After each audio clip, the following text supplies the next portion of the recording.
She didn't storm into the hangar. She didn't bark orders, didn't flash credentials, didn't make a single sound louder than necessary. But the moment she stepped onto the tarmac of Falcon Ridge Air Station, something shifted, subtle as a pressure drop before a storm. You wouldn't have noticed it if you weren't paying attention. Most weren't. But for those who were, it was there, that faint electric edge that whispered, something is different about her. She looked like someone who'd been forgotten by time, 40-something, maybe pushing 50. Her hair was pulled back in a standard regulation bun, flecks of gray glinting in the desert sun. She wore faded coveralls, the kind you'd see on any contractor who'd been doing the job too long to care about first impressions. Her steel-toe boots were scuffed from use, not style. Her hands, rough and calloused, cradled a beat-up clipboard and a dented toolbox that had seen more flight hours than some of the cocky airmen working the bay. She didn't walk like she needed permission. She walked like she had a job to do. The air inside Hangar 7 was thick with heat, jet fuel, and that specific cocktail of sweat and oil that clings to every aircraft maintenance crew in the world. Air conditioning tried its best to push back against the desert, but the heat owned the place. Tools whirred, boots clanged on catwalks, and radios crackled with indecipherable tower chatter. She signed into the duty log with block letter precision, her penmanship tight, deliberate. Not elegant, but efficient, like she'd written reports while sandstorms howled and bullets flew. Her name, Ila Rohr. Nobody paid her much attention. Why would they? Just another contractor walking into another Tuesday on another military base. The duty sergeant barely looked up as she handed over her orders. Structural assessment on the Blackhawks in Base 7.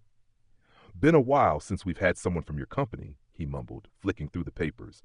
Last guy couldn't tell a rotor hub from a landing skid. I'm not the last guy, Ila said. Quiet. Flat. But there was a tone in her voice that made the sergeant's eyes lift, just for a second. A flicker of memory stirred, something about old-school crew chiefs who diagnosed engines by sound, who could fix a failing tail rotor with a wrench, duct tape, and profanity in 3 languages. He nodded toward Base 7. Pre-flight's done, but do your own checks if you want. She moved with purpose but didn't call attention to herself. She didn't try to be invisible either. She was just there, present, grounded, as if she had walked into 100 hangars before this one. And maybe she had, but that was before Lance Corporal Harper saw her, before ego met experience, before assumptions turned into accusations, before a quiet woman with a battered clipboard became the most unforgettable presence Hangar 7 had ever seen, and all because no one knew who she really was. Not yet. It began, as so many unfortunate moments do, with a young man trying to prove something to people who didn't matter. Lance Corporal Trent Harper was 22, fresh-faced and full of the kind of overconfidence only a new uniform and a few stripes could provide. He had yet to be humbled by failure in a way that truly lasted. Still licking the wounds of a failed systems test and stung by peers being promoted ahead of him, Harper wasn't just looking to assert authority. He was desperate for a win. And in walked Ila Rohr, a quiet stranger who didn't meet his gaze the way others did, who didn't flinch under his tone. That was enough. He spotted her from across the hangar and called out without courtesy or context, not bothering to close the distance himself. Excuse me, ma'am, you here for the avionics inspection? His voice was pitched just loud enough to draw the attention of others. A performance beginning before an audience had fully formed. Ila looked up, her expression calm, eyes steady, clipboard in hand. There was no hesitation, no rise to his bait. Structural assessment, she replied plainly. I'll need to see your clearance documentation, Harper countered. New security protocols. Without a word, Ila reached into her coveralls and handed over a folder containing all the necessary papers. Harper accepted it with a showman's flair, flipping through the documents with exaggerated scrutiny, pausing to squint at stamps and signatures as if uncovering a grand deception. By now, others had begun to drift closer, drawn by the tension, the subtle scent of conflict. Specialist Morrison, barely 19 and too green to know when to back away. Private First Class Chen, cocky and careless, his hands more used to game controllers than grease guns. And Senior Airman Rodriguez, older, wiser, but unwilling to speak up yet, stuck between instinct and inertia. Together, they watched Harper work himself into a posture of false authority, all while Isla stood still, calm as stone. "Says here you're cleared for structural assessment," Harper announced loudly, hoping the volume would carry weight. "That's not the same as avionics access." "Structural includes mounting points," Isla said evenly. "Has since 2018. Chin chuckled. "She knows the regs better than you do, Harper." But Harper wasn't looking for truth. He was looking for control. He had an audience now, and backing down was not an option. "Regulations have changed again," he declared. "New electromagnetic security protocols. Can't have unauthorized electronics near sensitive equipment." He folded his arms across his chest like a schoolboy mimicking a principal. "I'm going to need you to verify you're not carrying any contraband devices." Behind him, the duty sergeant looked up from his desk, the crease between his eyebrows tightening. "Harper, what the hell are you?" "I've got this, Sergeant. Chain of command." The sergeant shook his head and returned to his paperwork, but not without a sigh. He'd seen this before. Young NCOs, tipsy on new power, stirring trouble where none existed. Harper wasn't finished. "Phones, recording equipment, transmitters, they can be hidden in undergarments," he said. "Full compliance check required." The room, once humming with the sound of drills and radio static, began to dull. Conversations turned to murmurs. Wrenches slowed in their turns. The kind of quiet that follows a line being crossed settled over Hangar 7. "Harper, maybe we should just—" Morrison began, shifting on his feet. "Maybe you should let me handle this, Specialist," Harper snapped. Then turning back to Isla, "What exactly are you carrying?" Isla's voice, when it came, was steady, not shaken, not raised. "What exactly are you asking me to do?" "Strip search," Harper said. "Top half. Standard procedure for uncleared personnel in restricted areas." It was a lie. Every enlisted man there knew it, and yet no one stopped it. The duty sergeant's head snapped up again, jaw set. Rodriguez stepped back. Chin, ever the voyeur, pulled out his phone and began angling it low, grinning like a kid with a secret. Rodriguez hissed at him, "Put that thing away." But Hila didn't move. She stood with the clipboard in hand, regarding Harper with eyes that betrayed neither fear nor anger, only calculation. This wasn't the first time someone underestimated her. It likely wouldn't be the last. She could have asked for a supervisor, could have reminded them all of protocol, could have walked away, but she didn't. Instead, she walked to a nearby workbench and quietly set down her clipboard. Then, without a word, she unzipped her coveralls. The sound was soft, fabric against fabric, but in that near-silent hangar, it was deafening. "Jesus, she's actually doing it," Morrison whispered. She peeled the suit down to her waist, revealing a plain faded gray t-shirt, no jewelry, no hardware, no gear, just the bare essentials. Her undergarments were the kind chosen for utility, not allure. She stood there, arms at her sides, face unreadable. "Satisfied?" she asked. Harper's lips curled. "Turn around. Full inspection." And so she did. The moment her back turned, the room stopped breathing. The t-shirt clung to her back, slightly translucent with age, and on the skin beneath, ink emerged like a ghost from the past. Black, clean, precise.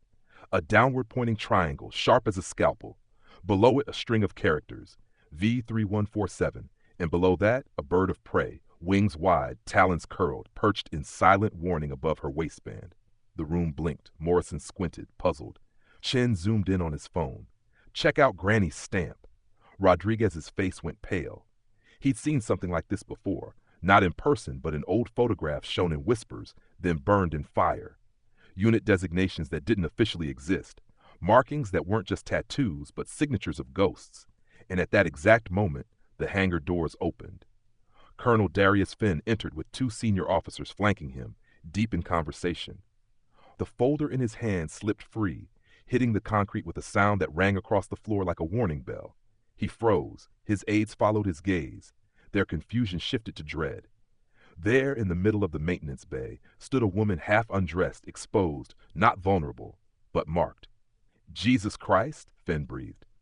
"Because that triangle? It didn't belong to any known division.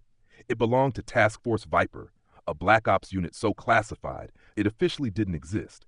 The numbers weren't serials. They were a mission ID. Afghanistan, 2011.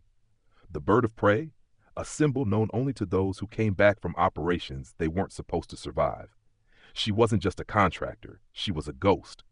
And every single person in Hangar 7 was about to learn what that meant. For a few fleeting seconds after Ela turned her back, silence reigned. Not a respectful silence, an electric, frozen, stunned kind of quiet that hangs heavy in the air when the atmosphere itself realizes something irreversible has just occurred. What they were looking at wasn't just a tattoo. It was a rupture in reality, a break in their assumptions. The triangle, inked with geometric precision, pointed down her spine like a dagger. The coordinates etched beneath, VO3147, meant nothing to most in the room, just cryptic numbers to match an aging woman's skin. But then there was the bird, a silhouette of a raptor, wings outstretched, claws curled, talons poised for war. It sat just above the line of her waistband, visible beneath the thin fabric of her shirt. Not stylized, not art. It looked official. Some of them still didn't get it. Morrison blinked, unsure. Chen snorted and whispered, "Probably some National Guard ink. Granny's trying to look tough." Rodriguez didn't say a word. He just stared. Because he knew. Not from direct experience, but from family lore. From stories told in low voices by his grandfather, a Vietnam vet turned intel analyst who once mentioned units that were wiped from records the second they completed their mission. "You'll never hear of them," his grandfather had whispered. "They're phantoms, but they're real. You'll know them by their silence and their scars." Rodriguez's stomach dropped. That triangle, those numbers, that bird. He had seen sketches just like it in a photo his grandfather burned after telling the story. It wasn't just a tattoo. It was a warning label for the impossible. And then, as if summoned by the tattoo itself, the hangar doors banged open. Colonel Darius Finn walked in mid-conversation with two senior officers, a folder tucked under one arm, eyes scanning the hangar with routine familiarity, until they landed on her. Ela, half-dressed, standing still as marble. His folder slipped from his hand and smacked the concrete with a slap that sounded like thunder in the sterile air. His aides froze. Conversations in the hangar, already faint, stopped altogether. The tension didn't rise. It collapsed inwards like gravity, sucking the energy out of the room. Finn's lips barely moved. Jesus Christ. Because he recognized the mark. He had been a major once, stationed at Bram as an intelligence liaison. Back then, Afghanistan was boiling over. Finn had read the reports, the ones that never made it into official briefings, the ones you read once and then burned. One in particular stuck in his memory. TFVPR, Op 03147, lost behind enemy lines, deceased presumed, mission buried. Only those operators didn't die. They walked back into friendly territory 6 days later, starved, burned, shot, and dragging half of a stolen enemy cache that, according to Finn's brief, had single-handedly prevented a major Taliban offensive. They weren't debriefed. They were vanished. New identities, total disavowal, burned records. But one thing was burned in deeper. Each survivor bore the Raptor mark, inked along the spine over the mission code, a silent badge of impossible return. Now, one of them stood right in front of him, exposed by a brat playing soldier. Finn's boots echoed across the hangar as he walked toward her, every step deliberate. Harper, who had been grinning a moment ago, paled as the colonel's eyes locked onto him. "Sir," Harper stammered, "just conducting a routine. Stand, down." Finn's voice cracked like a rifle shot. Every tool in the base stilled. Even the overhead intercom went silent. Finn didn't look at Harper again. His attention was entirely on Ela. "Ma'am," he said, voice softer now, "you can get dressed." Without a word, Ela bent down, gathered her coveralls, and pulled them back on. She zipped up slowly, with the same calm deliberation she had used to take them off. No trembling, no shame. Her face a blank canvas of composure, because Ela Rohr had survived things none of these men could imagine. This was nothing. Chen's phone was still out. He was still recording. "Sir, should I—" "You will delete that footage," Finn said, "immediately, or I will have you court-martialed for recording classified personnel without authorization." Chen hesitated, blinked, then began fumbling with his phone, the color draining from his face. The screen went black, the video gone. Finn stepped closer now, lowering his voice until only Ela could hear. "Task Force Viper was decommissioned," he said. Ela nodded. "In 2012. There are no official records of your service." "That was the point," she replied. Finn studied her, really studied her now, her posture, the way her eyes swept the room, never still, the tension in her stance, Weight evenly balanced, the scar on her knuckles, the calluses of someone who had fixed gear under fire.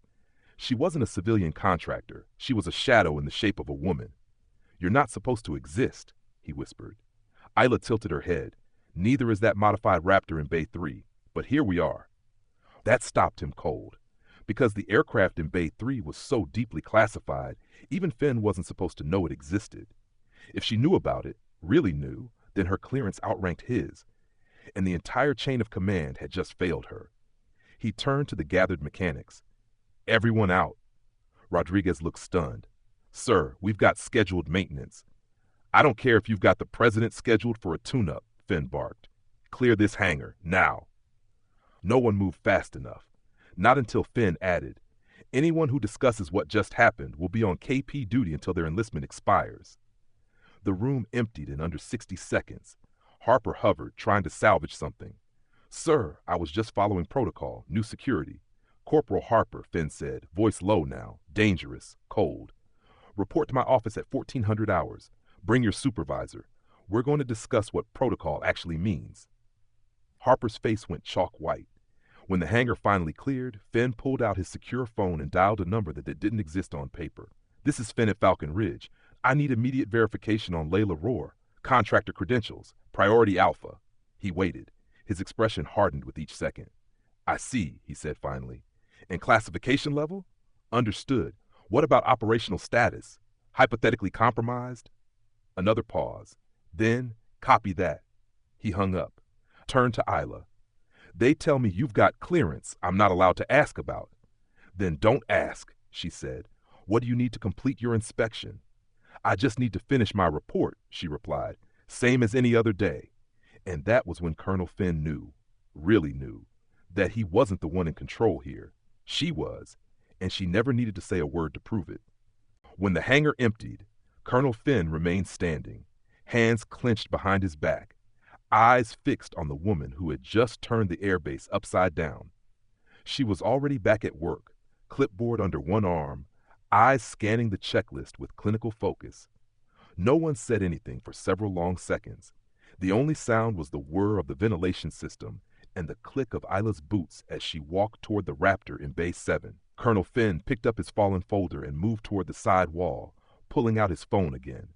He spoke quietly, deliberately. "Priority Alpha clearance confirmed. Leave her alone and make sure the others know. No further disruptions." By then, word had begun to spread. Master Sergeant Williams, one of the base's oldest hands, wandered into Hangar 7, claiming a paperwork errand. In truth, he had heard murmurs, rumors of an unlisted operator, someone with skills that didn't come from textbooks or training manuals. He watched from a respectful distance as Ela inspected the tail rotor of the helicopter. She didn't run diagnostics. She didn't pull out gadgets or plug in sensors. She used her hands, fingers tracing the blade track with feather-light pressure. After a few seconds, she turned and called out to a nearby tech. "This track's off by about 2 millimeters. Probably been that way for weeks." Williams blinked. That couldn't be right. He pulled up the flight logs on his tablet. Sure enough, 3 different pilots had logged complaints about mild vibration during hover operations. It wasn't severe enough to ground the bird, but it had been an unsolved riddle. He stepped forward. "How'd you spot that?" "Feel the blade tips," she said. "Weight distribution tells you everything." Williams tried it, and to his quiet amazement, she was right. He nodded, but said nothing. Isla had already moved on. She crouched beneath the bird's fuselage, running her fingers along the hydraulic lines. "Number 2 pump is running hot," she murmured to herself. Again, Williams cross-checked. Maintenance logs confirmed elevated heat signatures, noted for replacement during the next overhaul months away. "How did you know?" he asked. "Metal expansion," she said simply. "The housing is under stress. The vibration tells you it's working harder than it should." Williams looked at her with new eyes. She wasn't guessing. She was reading the aircraft like a doctor reads symptoms. And she wasn't grandstanding either. Just working. For the next 2 hours, Isla moved like someone who'd maintained aircraft in places where failure meant death. She discovered a loose safety wire that could have led to a mid-air hydraulic failure, noted a hairline crack in a rotor support, caught a bearing failure before the diagnostics did. Every note was logged. No embellishment, no drama, just facts. Word spread faster than wildfire. Mechanics wandered in one by one. Some pretended to check paperwork. Others didn't even bother to make excuses. They came to watch and learn. Finn watched from the shadows, still shaken. At one point, he called his superior and gave a quiet update. She's staying. And no, I'm not recommending reassignment. She's where she needs to be. Back in the hangar, Isla finished her inspection and handed the signed report to the duty sergeant. Her name, in clean block letters, marked a report that would quietly become legendary on base. Before leaving, Finn approached her. "You don't have to come back here," he said quietly. "I can make sure you're placed where people know better." She looked out at the tarmac. "I'll be back next month. Follow-up inspection." "Why?" She paused, then answered with the kind of gravity that stays with you. "Because these kids need to learn the quiet ones have stories too, and sometimes those stories matter more than the loud ones." That statement was the start of a shift. By chow that evening, every mechanic had heard what happened, but the version that spread wasn't gossip, it was the lesson. That respect must come first. That quiet does not equal weak. That the person you underestimate today might be the one who saves your life tomorrow. Master Sergeant Williams built Ila's story into his training. "Feel the blade tips," he'd say. "Trust your hands. And never assume the quiet ones don't know more than you." Finn kept her report on his desk for months, not because of the findings, though they were critical, but because of what it represented. Excellence, unspoken, unyielding, undeniable. By the time Lance Corporal Harper stepped into Colonel Finn's office, the swagger was gone. His posture was still military straight, but it no longer carried pride, only the stiffness of someone bracing for impact. The room was quiet. Finn didn't even look up at first, flipping slowly through a printed copy of the inspection report Ela had submitted hours earlier. He placed it down gently, the sound of paper against wood landing louder than any shout. "Corporal," Finn said at last, "do you know the difference between protocol and posturing?" Harper swallowed hard. "Sir, that's not a rhetorical question. Do you know the difference?" Harper's mouth opened, then closed. "No, sir." Finn nodded. "Then this will be your first real lesson." The reprimand was sharp but surgical. 6 weeks of extra duty, mandatory sensitivity and security protocol training, a permanent mark in his record, and a strongly worded letter sent directly to his commanding officer. But the real punishment came not from Finn's voice, but from what followed. The silence in the hallways when he passed. The sidelong glances. The way people stopped including him in small talk. He hadn't just broken regulation. He had disrespected someone whose legacy far outweighed his rank. Outside, Master Sergeant Williams waited. Not because he had to, but because he understood that sometimes the worst thing a young soldier can feel is being truly, deeply alone after a mistake. "You want to know the real punishment, Harper?" he said quietly as they walked. "It's not the hours or the file. It's knowing you'll never be seen the same way again. You saw quiet, and you thought it meant weak. But you forgot one of the oldest rules in this business. The ones who don't speak, they've usually seen the most." Later that evening, as Rodriguez sat cleaning tools, Harper approached. His movements were hesitant, but this time his eyes held something they hadn't before: humility. "I didn't know," Harper said. "Rodriguez didn't look up. You didn't ask." They let the silence linger between them, not in anger, but in understanding, that some lessons only take root when they hurt. The culture at Hangar 7 changed in subtle but permanent ways. Respect wasn't just a word tacked onto a briefing. It became the unspoken expectation. Senior NCOs rewrote their onboarding protocols. Junior airmen learned to ask before they assumed. The next time a contractor walked in, no one smirked, no one sneered.